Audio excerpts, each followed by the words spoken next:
Welcome back to WagerTalk.com. I'm Marco D'Angelo, joined in studio with Preston, the Sports Cheetah, and we're going to talk about conference tournaments and the big dance, handicapping the tournaments. It's a little bit of a different handicap.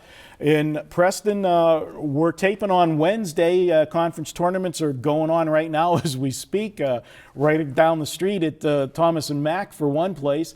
And it's a different handicap than the regular season. First and foremost, when you're looking at conference tournaments, you're going to have teams doing something that they don't do during the regular season, and that is play back-to-back days. One of the things that I've always felt that there's a myth, and I think that there's value, people like to take these teams that had those first-round byes, and they figure, well, the team had to play last night, now they got to play again today, and the team that's rested is an advantage. I really don't think it's an advantage, and I'll tell you for two reasons for me. One is a lot of times they're playing in an arena that they're not used to playing in. The sight lines are different and everything else. So that team that played the night before got a game under their belt. They got the butterflies out of their system. Mm-hmm. They got to, see how the rims work, handle the bounce and everything. So they're going in with, I think they're a little bit looser that next game. They're also, because of the public perception, our buddies behind the counter are going to have a tendency to inflate the line to the rested team a little bit. They do the same thing in the NBA, rested teams versus non, but that's a different situation. I think in college, we're looking at value with the teams that played the night before moving in. I don't know if that's an angle that you look at, but it's one of my pet ones. No, it definitely is. I generally agree with you, especially in these conference tournaments and the big tournament when they are in new arenas that they're not accustomed to shooting in. A lot of the depth perception can be different because they are bigger arenas and they're used to shooting. And I play occasionally, and I promise shooting on different rims or hoops, wherever it does make a difference, even a shoot around before the game can only do so much. So in those situations, actually, here's an example. Today, this probably won't be live until after the game starts anyway. Plus, it's moved out of range by now. But this morning, I released Florida State, who played yesterday already, playing Virginia Tech. First half -1, and that's something an angle. Again, today NC State maybe would have been a first half play instead of a full game play. That's what I tend to do on these teams that I think have an advantage earlier before the better team eventually does settle in, and sometimes they run away with it in the second half. Now that I think Florida State's moved up from 2.5 to 4.5 now, so I wouldn't recommend playing on Florida State now in case anyone sees this before it starts.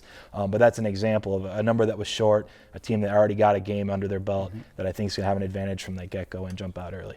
Is there any other angles that you like to look at in the conference tournament or the big dance? A similar one, I guess we're talking kind of about halves in general. We have teams shooting in new arenas, and if I like an under, and especially in the big dance, in the big tournament, I generally now don't bother playing a full game under. I'll at least split it, so half of my bet's on the first half under and the other half's on the full game under, or I'll just put the entire bet on the first half under. I do that because generally you'll see teams starting slower in new arenas like we mentioned, with shooting on different rims and this and that, and maybe they're rusty or whatever because it's the first round of the tournament, they need to get the butterflies out. But I also, because it is these teams' last games of the season and the ends of games, you see fouling. If they're within, 15, 16, you saw Pepperdine. I was at the game against St. Mary's the other night, had the second half under lose because Pepperdine fouled down 17 for 2 full minutes. Never got it back within 16. They just kept fouling, thinking it was their last chance. It's because their last game of the season. The seniors, you want to give them a chance. So I've been bitten by too many of those late in games on unders, so I kind of tend to just play first half when I do like an under. That makes sense. Another one that I like to do in the tournament, and especially in these conference tournaments, is if a team had a close game, a tight game, where they get the win and then they move on, and they're playing somebody that won comfortably, the public looks at the two games and their knee-jerk reaction is going to be, oh, well, they were lucky to advance. This other team had an easy win. I think it's an advantage because it gives you a situation, another thing that can come up in a game. If the next game is tight too, where the team that had the easy win, they haven't had that pressure of every bucket down the last 5 minutes being meaningful where the other team did. I think it makes a team stronger moving forward in the tournament, and I have a tendency to want to back those teams in the next game, even though they had that tight one, because I think it builds character with the team, and it's like, and especially, and I have a caveat to it, if it was a big favorite, that just skated by. It's a wake-up call as well. And generally, you're going to see a little bit of an adjustment on the line where maybe they might have been minus 6 or 7 on a normal instance. You might get a 5.5 just because of the overreaction to the close game. Yeah, no, I think I agree with that. It ultimately kind of comes down on those ends of games, especially in college. Impact players make such a big difference. So an example just happened, just ended. Duke was really close. It was tied with a minute left against NC State. They actually blew a 9-point lead in that prior minute and a half.